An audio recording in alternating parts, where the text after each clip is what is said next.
یہ بھی یاد رکھیں، ایمان جو مکمل ہوتا ہے وہ حضور کی سچی محبت کے ساتھ ہوتا ہے۔ اگر کسی کے دل میں حضور کی سچی محبت نہیں ہے تو یاد رکھیں وہ ایمان والا ہی نہیں ہے۔ یہ کل وضاحت ہے ایمان کی، کیونکہ ایمان ہی ہمارے آقا ہے، ایمان ہی جان ہے ہمارے آقا۔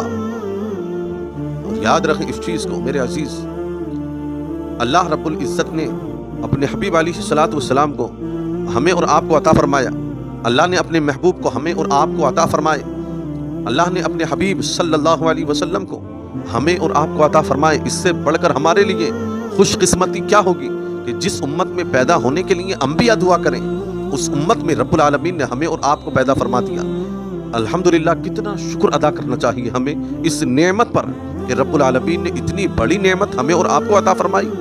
انشاءاللہ قیامت کے دن اللہ کے فضل سے یہی محبت ہمارا اور آپ کا بیڑا پار کروائے گی۔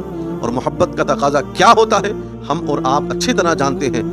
مکمل محبت تبھی ظاہر ہوتی ہے اور تبھی دکھتی ہے جب جس سے ہم محبت کر رہے ہیں اس کے ہر قول و فعل پر مکمل عمل کیا جائے کہ ہمارے آقا نے یہاں پر اس بات کو منع فرمایا، ہمارے آقا نے یہاں پر کرنے کا حکم دیا، ہمارے آقا نے یہاں پر اس چیز کا حکم فرمایا۔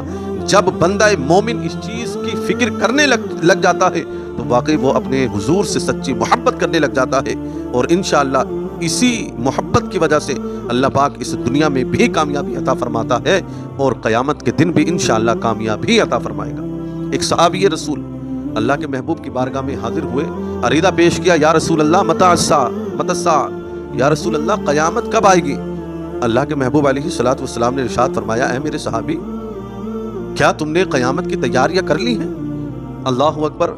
وہ صحابی رسول عریضہ پیش کرتے، یا رسول اللہ میرے پاس نمازوں کا ذخیرہ نہیں ہے، میرے پاس صدقات و خیرات کا ذخیرہ نہیں ہے، لیکن یا رسول اللہ میرے پاس جو ہے وہ یہ کہ اللہ اور اس کے رسول سے میں سچی محبت کرتا ہوں، اللہ اور اس کے محبوب صلی اللہ علیہ وسلم سے یعنی آقا آپ سے میں سچی پکی محبت کرتا ہوں، ہر چیز سے بڑھ کر، اپنی جان سے بڑھ کر یا رسول اللہ آپ سے پیار کرتا ہوں۔ اللہ کے محبوب علیہ الصلوۃ والسلام مسکرائے، اور بھی صحابہ قریب ہیں، پاس ہیں، ارشاد فرمایا آقا نے، اے میرے صحابی، قیامت کے دن وہ اسی کے ساتھ ہوں گے جو جس سے پیار کرتے ہوں گے۔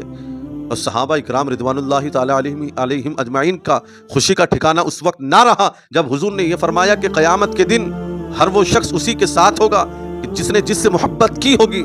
اللہ اکبر۔ صحابہ اکرام اپنی جانوں کو قربان کرنے والے کہنے والے، یا رسول اللہ فدا کا امی و ابی، خوش ہوگا یہ سن کر کہ ہم جان سے بڑھ کر اپنے آقا سے پیار کرتے ہیں۔ جب حضور نے فرما دیا کہ قیامت کے دن اسی کے ساتھ ہوں گے جو جس سے محبت کریں گے، تو یا رسول اللہ ہم آپ سے سب سے بڑھ کر پیار کرتے ہیں۔ الحمدللہ، ہمیں رب العالمین کی جانب سے یہ تحفہ ملے گا کہ رب العالمین ہمیں آپ کے ساتھ فرما دے گا، آپ کا ساتھ ہمیں عطا فرما دے گا، لیکن آپ کا ساتھ ہمیں دے دے گا۔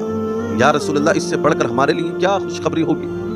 اور اسی طرح آپ سمجھے کہ ہم حضور سے سچی محبت کریں، حضور علیہ الصلوۃ والسلام سے ایسا پیار کریں کہ آپ کی بات فرمائی ہوئی، آپ نے جس چیز کا حکم دیا اسی بات پر عمل کریں، اور جس سے حضور نے منع فرما دیا آپ اس سے بچ جائیں۔ تبھی محبت کا مکمل تقاضا ہوتا ہے۔ مکمل محبت تبھی ہوتی ہے جب اپنے محبوب علیہ الصلوۃ والسلام کی کردار و قول و فعل پر مکمل عمل کیا جائے، ہر اس بات سے باز آ جائے جن باتوں سے رب العالمین کے محبوب نے منع فرمایا، اور ہر اس کام کو کرے جن کاموں کو رب العالمین کے محبوب نے کرنے کا حکم دیا۔